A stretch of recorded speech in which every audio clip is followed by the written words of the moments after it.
pull off as much dough as I can right now.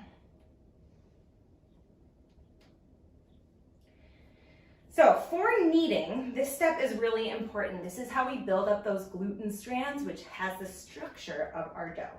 So in order to knead, you need to put some pressure into the dough, and you need to knead it for long enough, which I knead this dough for probably about 5 minutes before I'm done. So how I like to knead is I use the heel of my hand mostly. That's the strongest part of your hand. And I just start folding the dough into itself. And as you start doing that, you'll pick up some stray dough that gets left on the counter. So I fold it and I push, and I fold it and I push, fold it and push. And it's picking up all of that flour that's left on the countertop, and it'll start eating and absorbing all of that flour. So it might keep getting sticky. So you're pushing and rolling and pushing and rolling. Now I'm going to add a little bit more flour, not much, maybe just a sprinkle. Make sure it gets incorporated on all sides. This should probably be enough flour for the rest of the dough. I don't anticipate needing any more. So like I said, you can keep scraping off your hands, getting all that dough off your hands.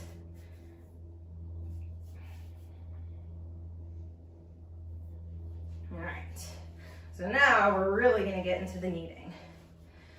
So like I said, I use the heel of my hand and I push, and I kind of use the counter to turn my dough around as I push. And I kind of squeeze as I go, but kneading is less about the fingers and more about the heel of your hand.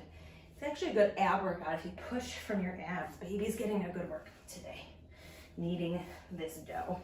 And I kind of bring it all around my workspace so I can pick up that flour as I go. Flip this over, any stray dough gets all over the place. So keep picking up that flour. Really cleans up your workspace for you. It's like self-cleaning dough. This is nice. All right, keep kneading. You can keep wiping off your hands. All right, so when it forms a ball, that's when you really go to town with the kneading. Pushing and then rolling. Like I said, it's gonna be sticky. If it's too sticky and it keeps sticking in your hands, you can add a little bit more flour. But you don't want your dough to get dry. It'll be harder to braid, it won't taste as good, the texture won't be as good. So we wanna keep our dough sticky and wet, but workable. I'm actually gonna add just a tad of flour since my dough is still sticking in my hands just a little bit. So we still have a little bit of flour left in here. I'm just gonna take a handful of my hands and just sprinkle it around this way, turn my dough over and make sure it's all on every side. All right, that should be good.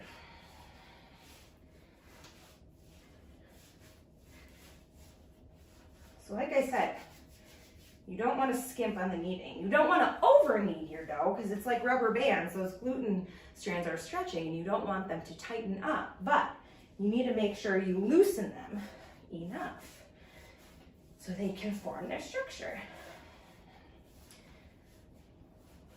Keep kneading. If you're kneading alongside with me, just keep going. I will tell you when you're done. If your dough is still looking a little bit wrinkly, still kneading. You want it to be as smooth as you can make it on all sides.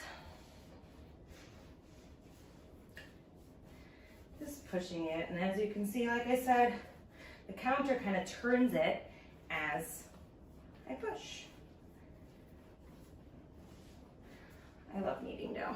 It's very therapeutic. If you have any music, you can play music, sing a song,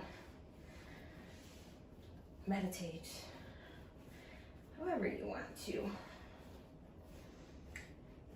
occupy yourself and occupy your time while you're kneading. Now I'm not pushing too hard. If I push too hard, I still get sticky dough all over my hands. Just enough to move the dough around and make sure it's getting some pressure. We are getting there. I'm seeing the light at the end of the tunnel with this kneading. Just gonna do a quick turnaround, get all the flour that's left on my workspace. Like I said, self-cleaning dough. You just have to do a quick wipe down.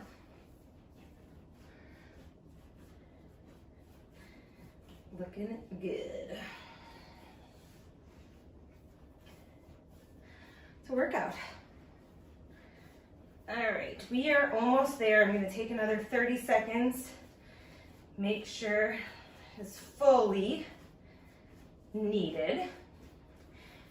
And as you can see, as you keep working with it, it gets a little bit easier to work with. It's not as stiff, and that's exactly how you want it.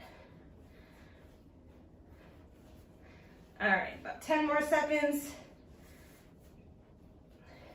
5, 4, 3, 2, and mine just got sticky there right at the end. Oh, got really sticky right at the end. Just gonna add a little bit more flour. Just incorporate that a little bit more. Whoops. Okay.